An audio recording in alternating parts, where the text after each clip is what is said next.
You're watching Thrifty Kaniffy.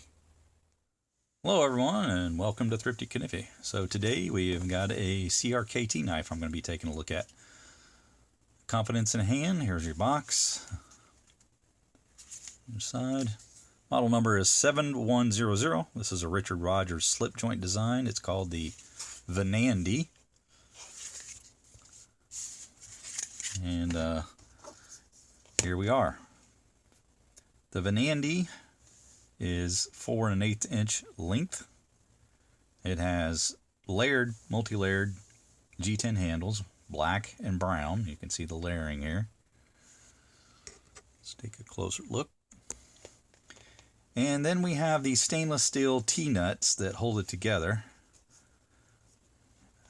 Basically, they've made a T-nut with a decorative end cap on it, and then you've got on the other side just the regular torx screw. These are the T10s, and this is a T9 and a T9 to hold it all together.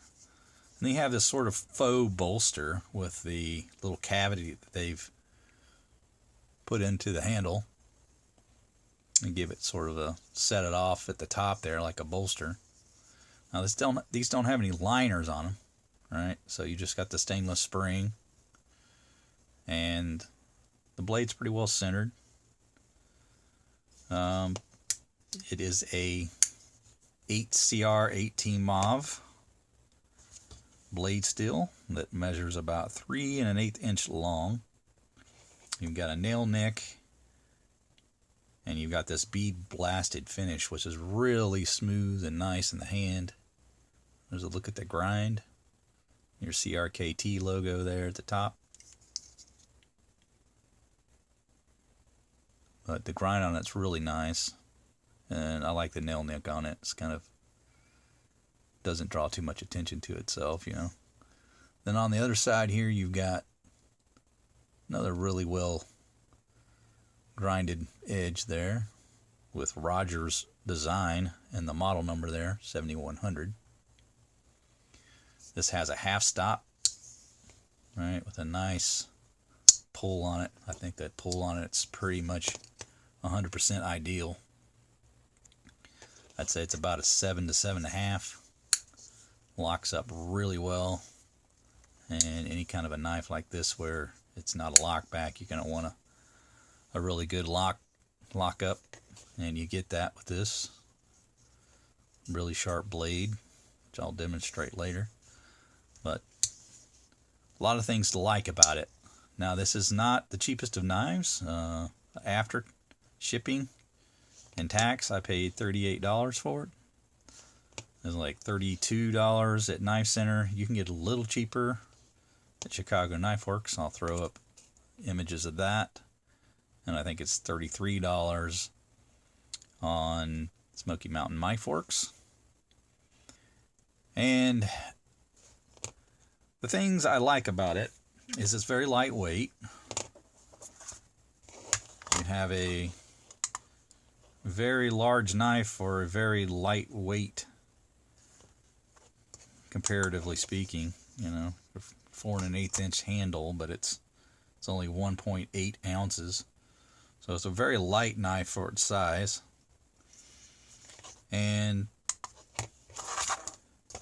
that's comes at a little bit of a cost in my mind, because the one negative I would say about it is when you're holding it, it's not an uncomfortable knife to use, but I just really would have liked to seen something of a swell here at the end to conform to your hand a little more.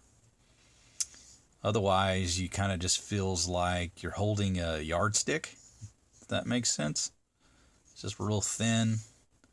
And it just could have been a little bit more comfortable, you know, if they'd added just a bit more material here at the end. So that to me is probably like the biggest disappointment for the knife. I guess you could have maybe given me a little more blade quality, you know, material-wise at that price point. I can maybe see that argument as well. But for a modern traditional, if you don't mind not having any kind of a bolster, you know, and you don't mind the lack of a swell there. It's a really good work knife. I don't know that it's the greatest of values, but at least you're buying, you know, from an American company. I know when you buy like the Brother knives, which I kind of would maybe compare this to, same about price, you know, similar price, maybe get a little better blade steel from a Brother knife, but you're not supporting an American company at that point. So that's something to consider. But overall, I think it kind of meets the mark in terms of what it was trying to accomplish. I think the blade is a very nice shape. The quality of that bead blast is really nice. I'll give you an idea just how sharp this thing is. So right out of the box, it gives you a nice clean cut, and I have no complaints about that. The finish of the interior portions of the handle maybe could have been chamfered just a little better. They're not sharp, I would say, but you can tell that it could be just a touch better. So maybe a little bit more work on that. But again, my biggest complaint is just there's no belly here at the end, and it just kind of feels like you're holding the yardstick. That's the best comparison I can kind of give you.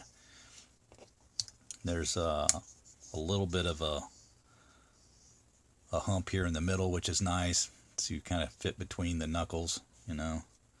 So that's a nice gripping point where, you know, it kind of fits in your hand in just a particular way because of the shape. But I would have liked to seen, you know, just a little more fatness back here to meet the swell in your hand, and it would have been just that little bit better. But, you know, material costs, maybe they didn't want to do that. And also, something to consider, if they had done that, then the design, the appearance of the knife would have changed, because now you would have the layering back here be different than at the front of the knife. The way it is here, because it's straight, you get these straight lines. So it's almost like the appearance won out over functionality there. And, you know, that's the price you pay, I guess, for using this layered G10, where, you know, it's not going to be, if you want to put a swell in it, it's not going to be even all the way across, and you're going to have that little grain-like situation where it kind of rotates around the fattest point of the knife.